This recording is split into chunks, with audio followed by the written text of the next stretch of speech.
Sa Basilan, patay ang isang barangay kagawad matapos na siya ay barilin sa harap ng maraming tao sa bus terminal sa barangay Malinis, Lamitan City.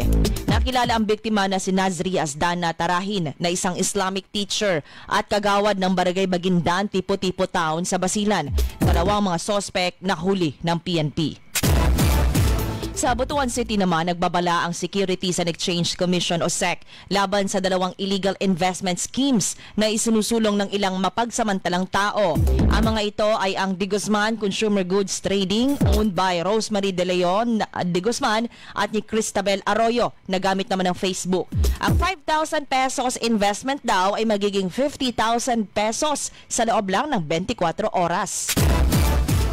Sa Davao City, hiniling ni Mindanao Development Authority o MINDA Chairman Secretary Leo Tereso Magno sa lahat ng mga LGUs ng Mindanao na magkaroon ng mas matibay at tunay na disaster response mechanism dahil malimit may natural at human-induced disaster na nangyayari sa rehiyon.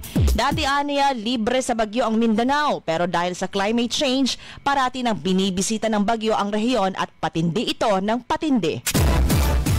Sa Gipo, Zamboanga del Sur, nahuli na ang ikalawang buwaya na nakatakas sa kulungan nito sa Barangay Poblasyon. Ayon sa DENR, balik na sa kulungan ang dalawang freshwater crocodile at makakatulog na ng mahimbing ang mga mamamayan.